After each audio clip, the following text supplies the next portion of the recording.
What really happens when you let go? Why is it that this simple phrase, let go, holds the key to a paradox that has fascinated thinkers for thousands of years? The idea that in releasing our grip, we seem to gain everything. Part 1. This isn't just an abstract philosophical question, is it? It's a deeply personal one. You can feel it right now, in your own life.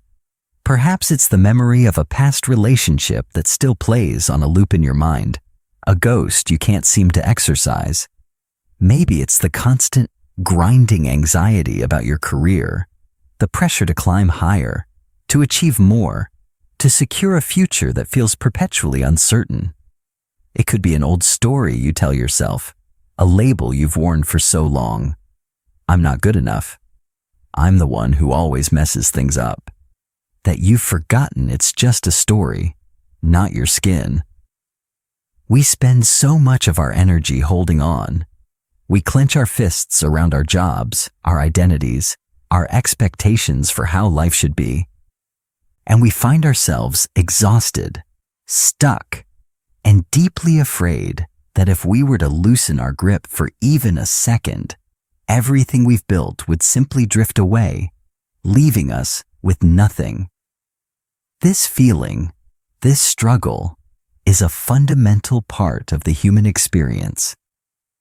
But it doesn't have to be our permanent state.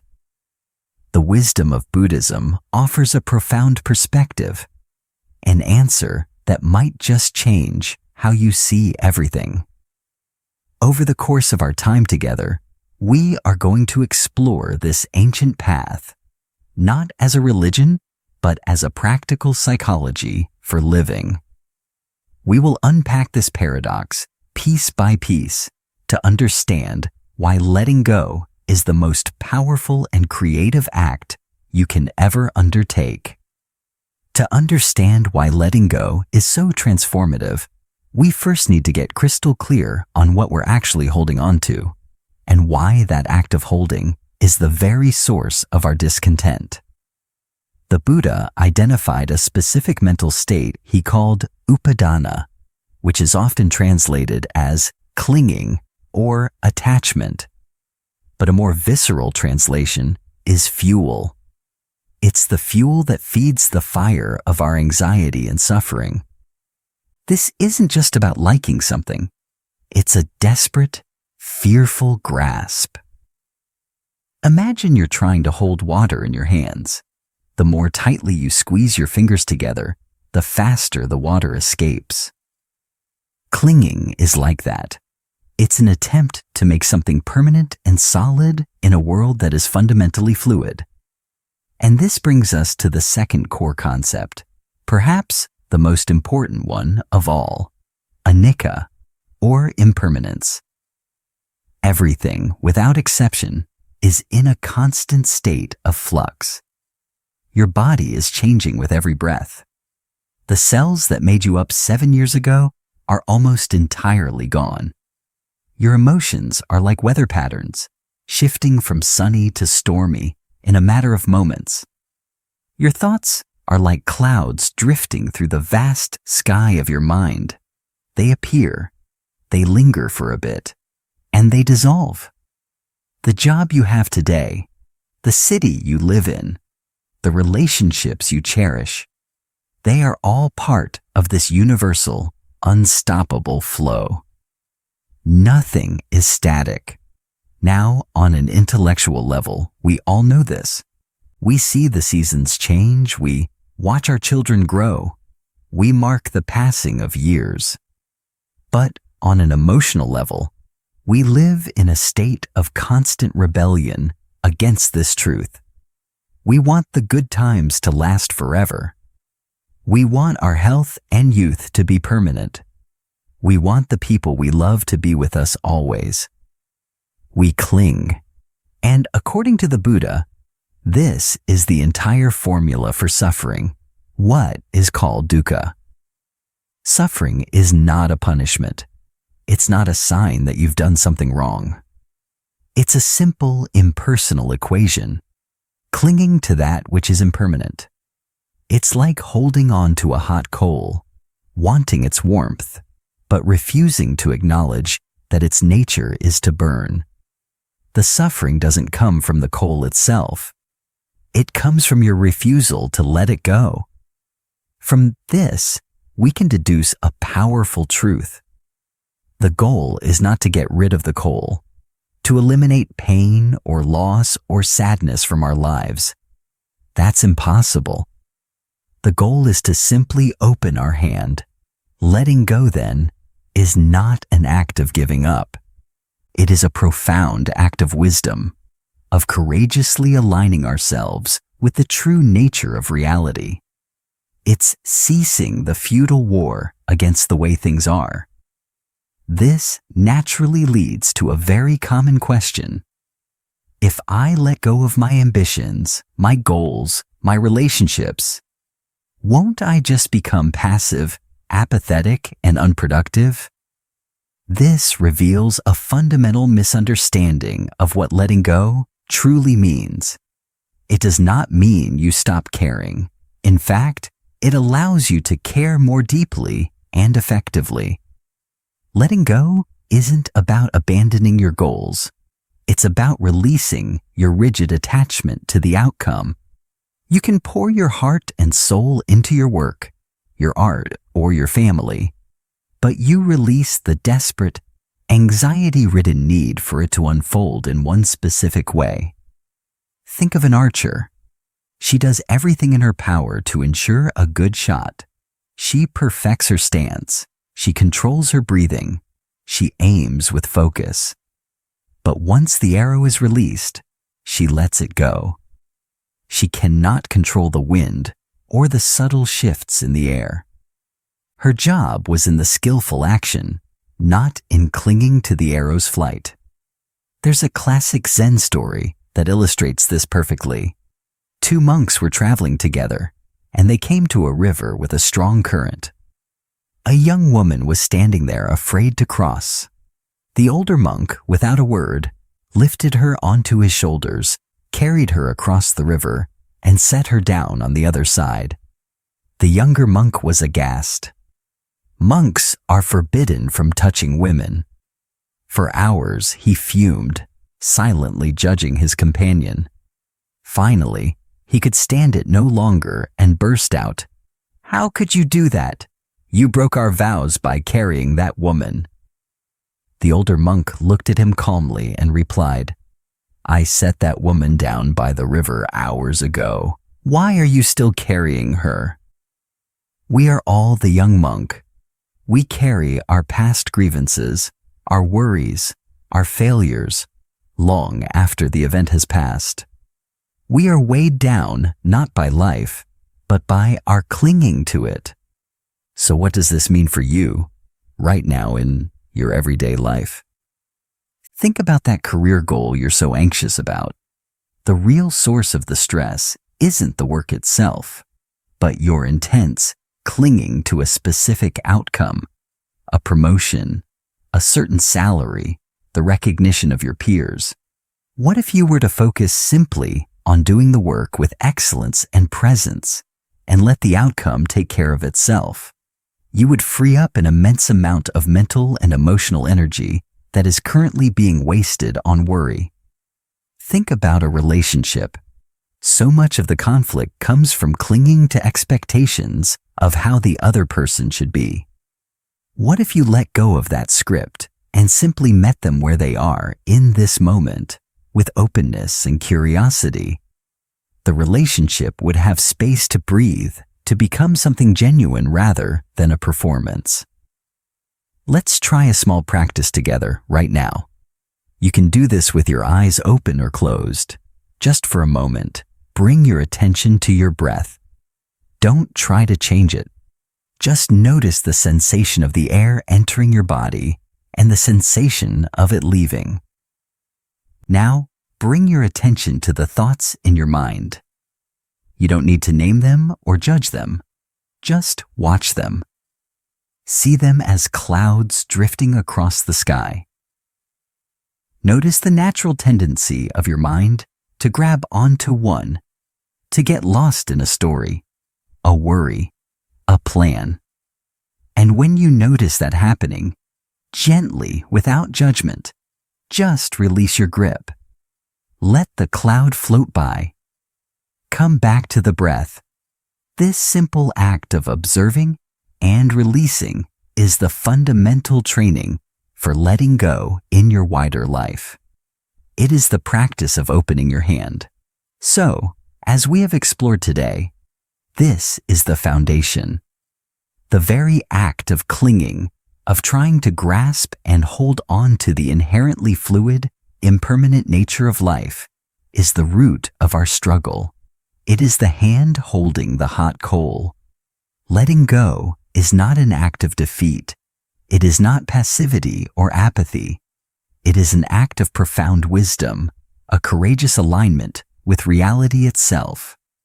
It is the simple, powerful decision to open your hand. The paradox, which we will continue to unfold, is that by trying to control everything, we bind ourselves with our own anxieties and control nothing.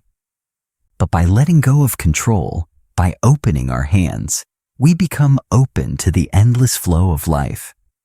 We make ourselves available to receive the unexpected joys, the unforeseen opportunities, and the deep peace that were always there, just waiting for us to make space for them. What are you struggling to let go of right now? Share your thoughts in the comments below. Your story might help someone else on their journey. If this message resonated with you, please press that like button and subscribe to our channel, Buddhism Wisdom, Spirituality, so we can continue this exploration together in part 2, where we will dive deeper into the crucial question: what exactly do we receive when we finally, truly let go?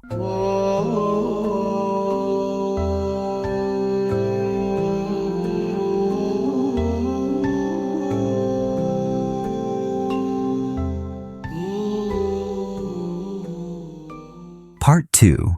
In our last conversation, we laid the foundation. We explored the profound reason why letting go is so essential for our peace of mind. We saw that our suffering comes not from life's inevitable changes, but from our desperate, painful clinging to its impermanent nature, like holding a hot coal and wondering why our hand is burned. This understanding naturally leads us to the next, and perhaps more intimidating question. If I let go, what am I left with? If I release my grip on my identity, my past, and my plans, what fills that void? Is it a terrifying emptiness? Or is it everything? It's a valid fear, isn't it? Our entire culture is built on accumulating, on defining ourselves by what we have and what we do. To release the very things we've used to construct our identity, our career title, our role as a parent or a partner, our history of triumphs and failures, can feel like stepping off a cliff into pure nothingness. We ask ourselves, if I'm not my job, and I'm not my accomplishments, and I'm not my relationships, then who am I? We fear that the answer is no one, and that the space left behind will be a cold, lonely vacuum. But the wisdom of Buddhism teaches us that this space isn't a void to be feared, but a field of infinite potential to be explored. The emptiness we're so afraid of is not a lack, but a profound openness. Today, we're going to walk directly into that feared space together and discover what actually rushes in to fill the life you create when you truly let go. To do this, we need to introduce a concept that can sound quite strange to our Western ears. It's the Sanskrit word shunyata, which is often translated as emptiness. Right away, that word can trigger feelings of loss and nihilism. But in its original context, it means something far more liberating. It doesn't mean that nothing exists. It means that nothing exists independently or permanently. Everything is interconnected, and everything is in process. A better word for it might be openness or groundlessness. Think of a cup. What makes a cup useful? It's the emptiness inside. The space allows it to be filled. What makes a room useful? The empty space within the walls, which allows for life to happen.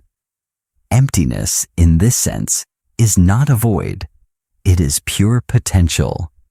This idea of emptiness extends to the most intimate thing we know, ourselves.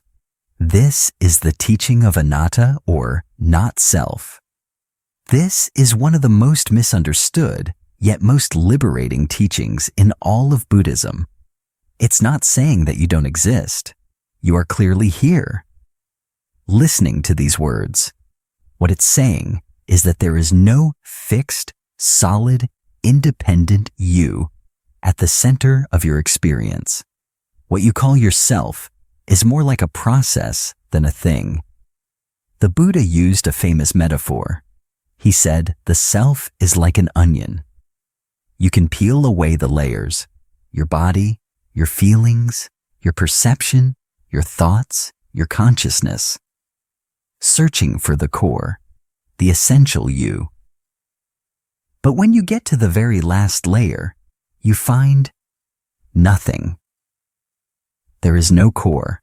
The self was nothing more than the temporary coming together of all those layers. Another beautiful metaphor is that of a wave and the ocean. A wave has a clear form. It rises, it travels, it crashes. But is a wave separate from the ocean? Of course not. It is a temporary manifestation of the ocean. It is the ocean waving. In the same way, you are not a separate self moving through the universe. You are the universe selfing. So when we let go of our clinging to a fixed idea of me, the successful executive, me, the anxious person, me, the one who was wronged, we don't disappear. We simply stop identifying with the temporary waves of thought and emotion. We stop believing we are the fleeting cloud and realize we are the vast, open sky in which the clouds appear. This is the space that opens up. This is the emptiness we receive. And this space is immediately filled with three incredible gifts: presence, clarity, and connection. Let's look at the first one, presence. So much of our mental energy is spent on self-maintenance. We are constantly defending our ego, polishing our story, worrying about how we look, and planning for the future of me. It's exhausting. When you begin to let go of this rigid self-concept, a huge amount of energy is liberated. You are no longer trapped in the past or anxious about the future. You are simply here, now. You actually taste the coffee you're drinking instead of just using it as fuel while you plan your day. You actually hear what your child is saying instead of half listening while you mentally check your email. You receive the gift of your own life in high definition, moment by moment. The second gift that rushes in is clarity. Our ego, our fixed sense of self, is like a pair of dirty glasses. It colors everything we see based on its needs, its fears, its biases. What does this mean for me? Is the constant subconscious question. When we let go of that self, we are, in a sense, cleaning the lenses. We begin to see situations and people more clearly as they actually are, without the distorting filter of our own ego. You make better decisions in your work and life, not because you're smarter, but because your decisions are no longer hijacked by pride or fear. You can see the whole picture, not just the tiny part of it that affects me. This leads directly to the third and most beautiful gift, connection, or what we might call compassion. As long as we believe we are a separate, isolated self, we live in a world of me versus them. My interests are in competition with your interests. My happiness is separate from your happiness. But when you touch that sense of anatta, of not-self, you have a profound realization. We are all interconnected. We are all waves in the same ocean. The pain of another person is no longer completely separate from your own pain. Their joy is not separate from your joy. This is not a sentimental idea. It is the very foundation of genuine compassion. You receive deeper, more authentic relationships because you are no longer relating to people from a place of what you can get from them, but from a place of shared being. Let's try a short practice to experience this sense of connection. Just for a moment, bring to mind someone you care about deeply. Picture them in your mind's eye. Now silently, in your heart, offer them these simple phrases. May you be happy. May you be healthy. May you be safe. May you live with ease. Feel that sense of warmth and goodwill flowing from you to them. Now, gently, let their image fade and bring to mind yourself. Offer the very same phrases to yourself. May I be happy. May I be healthy. May I be safe. May I live with ease. Feel the radical act of offering yourself the same unconditional kindness. Finally, bring to mind someone with whom you have some difficulty. A challenging colleague, a frustrating family member. This can be hard, but just try. Picture them and offer them the very same wishes. May you be happy. May you be healthy. May you be safe.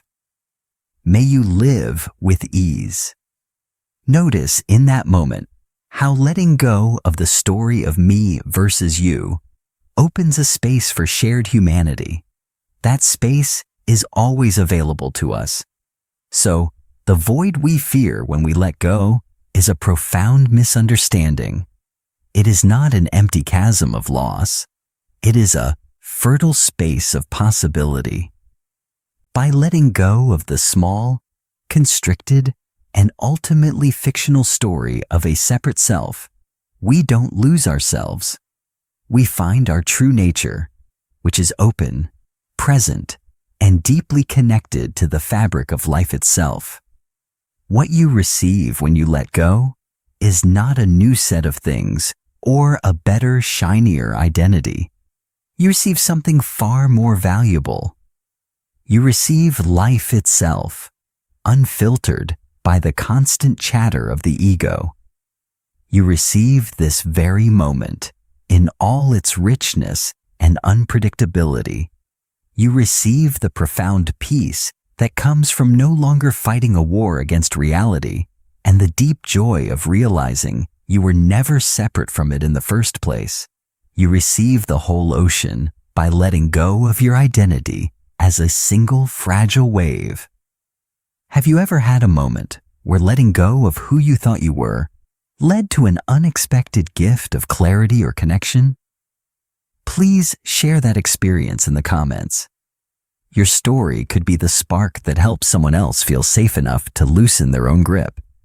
Be sure to like and subscribe and join us for part 3, the final piece of our journey, where we will uncover the ultimate freedom that this path leads to.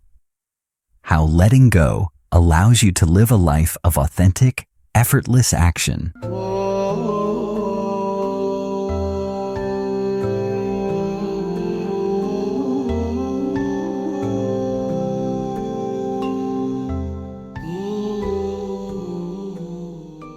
Part 3.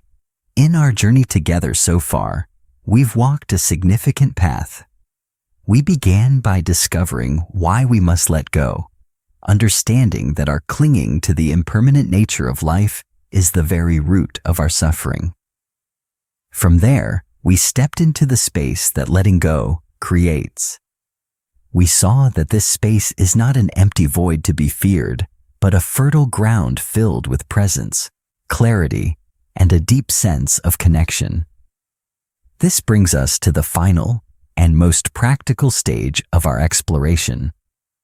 How do we live from this place?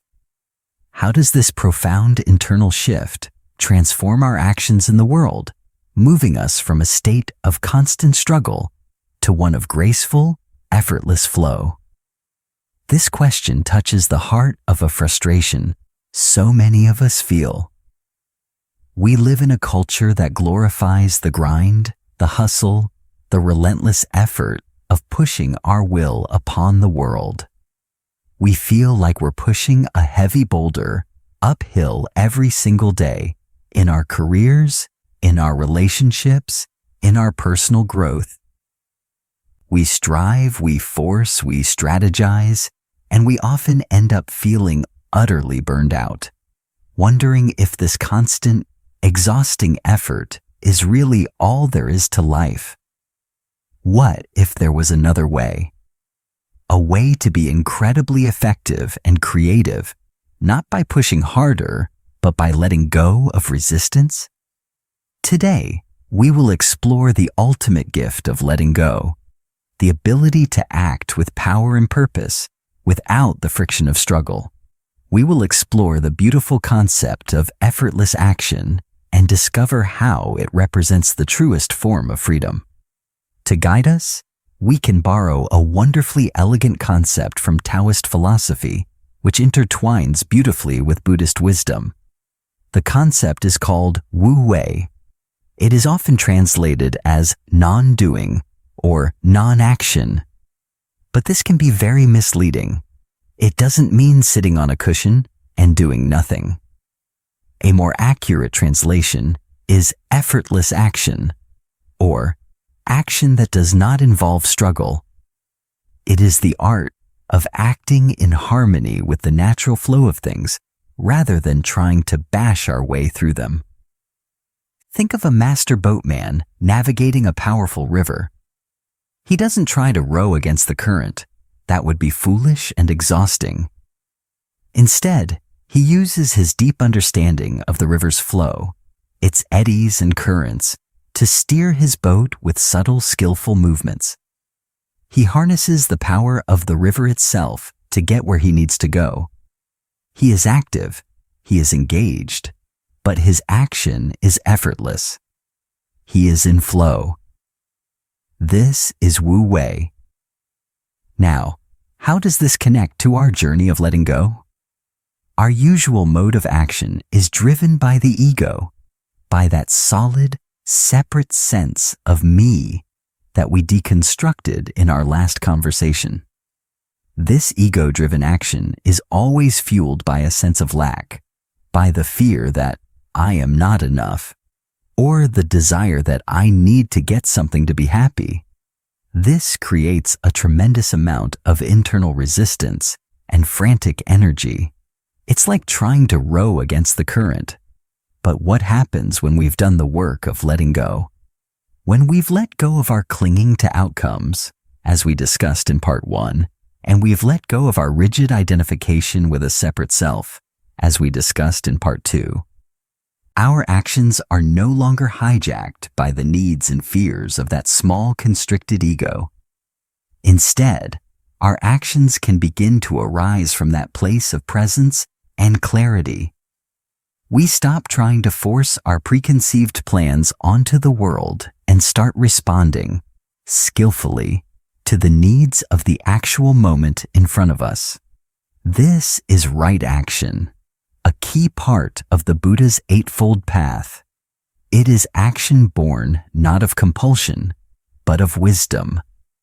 It's the difference between trying toward a flower to bloom by prying open its petals and skillfully providing the right soil, water, and sunlight, and then allowing it to bloom in its own time. The action is wise, necessary, and completely without struggle. This is the freedom we've been seeking. It is not the freedom to get everything the ego wants. It is the freedom from the tyranny of the ego's wants, which in turn gives you the freedom to respond perfectly to life. A common misconception here is that this is just a recipe for passivity. So I should just sit back and let life happen to me? Absolutely not. Remember the boatman. He is not passively floating. He is actively steering, making constant, subtle adjustments. The gardener is not just watching the weeds grow. She is actively tending the soil and watering the plants. Wu Wei is about skillful participation, not abdication. It is the highest form of effectiveness because your energy is no longer being wasted fighting reality. Every ounce of your effort goes into skillful, harmonious action. Think of the greatest artists, musicians, or athletes. When they are at their peak, in a state of flow, are they consciously grinding and forcing every move? No. They speak of it feeling effortless, as if the music is playing through them, or the sculpture is revealing itself to them. They have let go of the constricted striving self, and their action flows from a deeper, more intuitive intelligence. So what does this mean for you in your very real, very busy life? Let's bring it down to earth. In your career, instead of obsessing over a promotion and fighting the political currents of the office, you could practice Wu Wei by focusing all your energy on doing your current job with absolute excellence and presence. You respond to the needs of your team and your projects with clarity and calm. Paradoxically, this state of being is what often leads to new opportunities, not because you forced them, but because people are naturally drawn to that kind of centered effectiveness. In your role as a parent, the ego's way is to try and control your child, to force them into a mold of who you think they should be. This creates endless power struggles and resistance. The way of effortless action is to let go of that script, to listen deeply, to observe who your child actually is in this moment, and to guide them with a wisdom that responds to their needs, not your anxieties. You are still parenting, still setting boundaries, but you are steering with the current of their being, not against it. Let's try one final, simple practice. It's the practice of just this. For the rest of your day, whatever you find yourself doing, try to bring this principle to it. If you are washing the dishes, don't think about the next task. Don't listen to a podcast. Just wash the dish. Feel the warm water on your hands. See the soap bubbles. Hear the clink of the plates. Pour your entire being into the simple, concrete reality of that one action. If you are writing an email, just write the email. Let go of the worry about how it will be received. Just find the clearest, kindest words you can right now. This is the training ground. This is how we learn to stop fighting our lives and start living them fully and without resistance. So, our journey has come full circle. We started by asking why we must let go, and we discovered it is because our clinging to a world in flux is the very definition of suffering. By letting go, we found not a void, but a vast, open space filled with the gifts of presence, clarity, and connection. And now we see that from this open space, a new way of being in the world emerges. A way of acting not with frantic ego-driven effort, but with the graceful, powerful, and effortless flow of Wu Wei. The great secret, the beautiful truth is this. Letting go is not a single grand event. You don't just achieve it one day and you're done. It is a continuous, moment-by-moment practice. It is the gentle release of your grip on a thought, on an expectation, on an outcome, again and again. And in that constant courageous release, you do not lose everything you hold dear. You receive the one thing you were searching for all along, the profound and simple peace of being right here, right now, completely and utterly free. This has been a 3-part journey, and I am so grateful you have shared it with us. What was the most impactful idea for you from this series? Please let us know in the comments below. Your reflections are what create the shared wisdom of this community. If this series has brought some value to your life, please show your support by liking this video and subscribing to Buddhism Wisdom, Spirituality. Thank you for walking this path with us. May you be well.